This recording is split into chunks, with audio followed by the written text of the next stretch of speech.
Good evening, everyone, and welcome to Black Literature, Black History. This is Jason Williams, and tonight we're going to continue with Chapter 12 of Incidents in the Life of a Slave Girl, Fear of Insurrection. Now, this was a very interesting chapter because the very first sentence it says, "Not far from this time, Nat Turner's insurrection broke out, and the news threw our town into great commotion." Then it has a note about Nat Turner's insurrection, so let's turn to the note.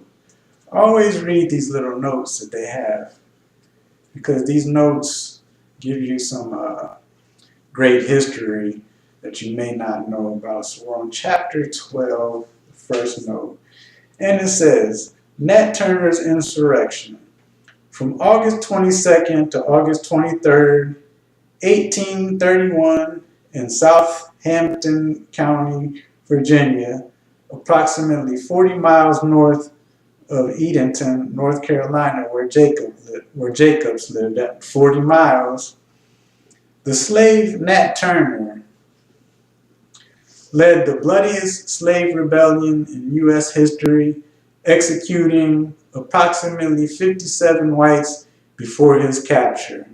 Hundreds of blacks were murdered during and after the rebellion. Turner was found guilty of conspiracy to rebel and insurrection and was executed by hanging on November 11, 1831. His rebellion led to further legal restrictions on the enslaved and helped to energize the radical wing of the abolitionist movement. So, like I said in the previous video, news of slave insurrections such as Nat Turner's insurrection and revolt traveled through the community, even to Saint-La Overture over in Haiti, and those slaves gaining their freedom. That eventually reached the ears of slaves here in the U.S. And actually, slave revolts were a common practice. There were hundreds of slave revolts and rebellions throughout slavery. Don't think that the slaves were all just content and quiet and accepting their state. No, there were a lot of fights, a lot of revolts, but that is why whites had militias in place. Militias were not created to protect yourself from the U.S. government. No, militias were set up by white men to be in position to put down slave rebellions such as Nat Turner's slave revolt, even John Brown's slave revolt. John Brown was the white man who led the slaves to revolt. Because now, Nat Turner and John Brown, they were religious men, and they were trying to recapture the spirit in the Bible of revolts.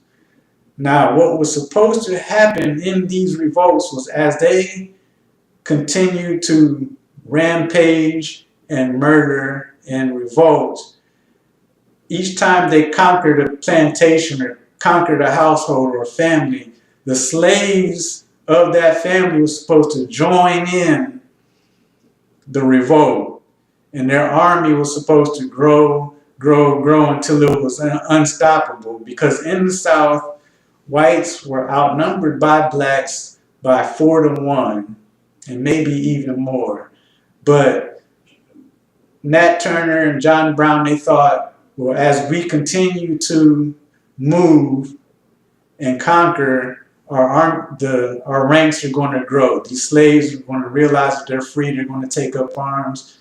This plantation, and then that plantation, and that plantation, and then they were going to free the entire South of slavery. But that didn't happen. Slaves didn't revolt. Slaves didn't join. Slaves scared.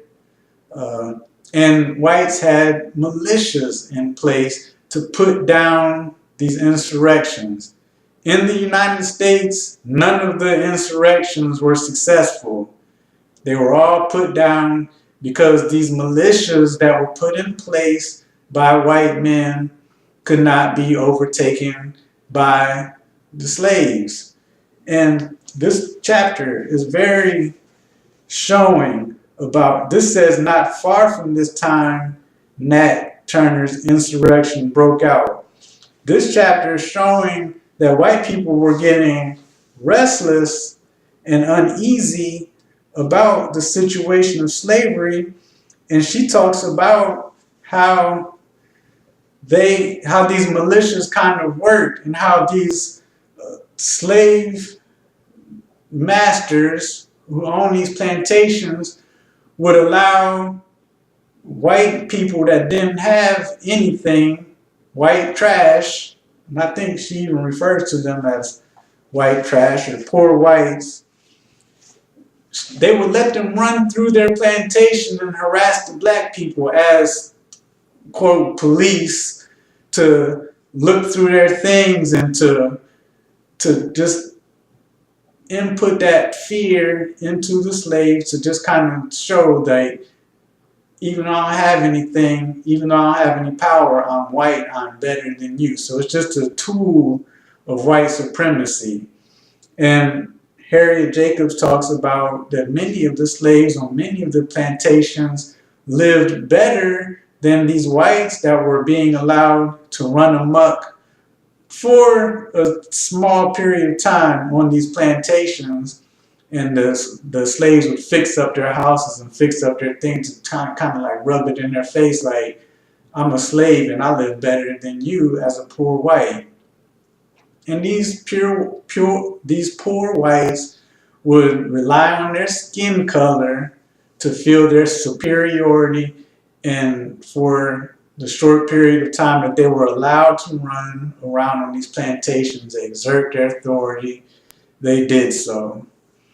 But like she said, the rich slave masters and the rich whites, they didn't like these poor whites either. So they would only give them a brief period of time to be on their property to do that, in order to make sure that no insurrections would take place. And they would make examples out of some of the men and out of the women, just to instill that constant fear, because like I said, insurrections were actually common practice. That's why these militias were in place. And this chapter is very interesting because she talks about it. And it's a very short but a very telling chapter. And she called it the Day Patrol. The Day Patrol continued for some weeks, and at sundown a night guard was substituted.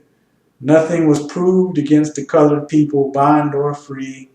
The wrath of the slaveholders was somewhat appeased by the capture of Nat Turner. So they would ransack all of these slaves' houses and stuff, looking for guns, looking for weapons, looking for some type of evidence to show that an insurrection was going to happen, which happens in our prison system. They ransack these cells and everything to make sure that the prisoners don't have weapons and things like that, because they fear rebellions and revolts in our prison system.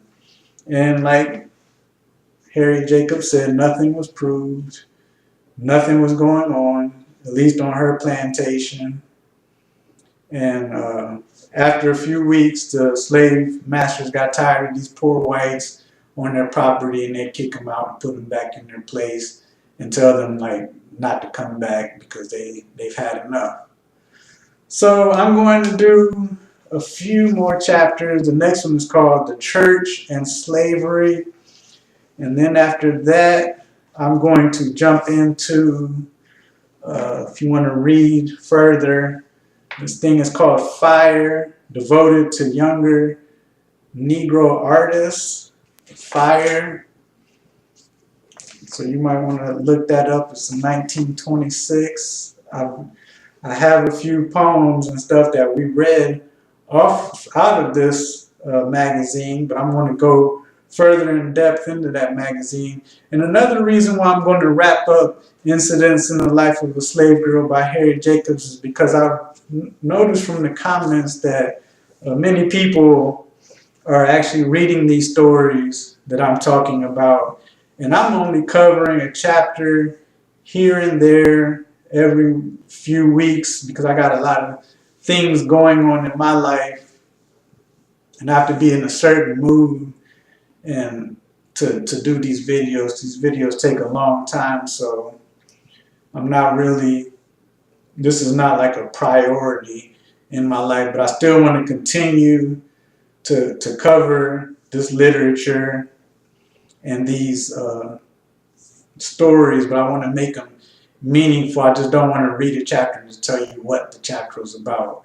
But I liked walking through this chapter by chapter because there's many chapters, because Linda Brent, Harriet Jacobs, she wants to tell you step by step what was going on the plantation for the abolition of slavery. So we're going to do a few more chapters and then wrap that up and continue moving on. There's something exciting that I want to get into, which I'll reveal in the next few videos. But Fire, devoted to younger Negro artists. This is Jason Williams with Black Literature, Black History. Have a nice evening.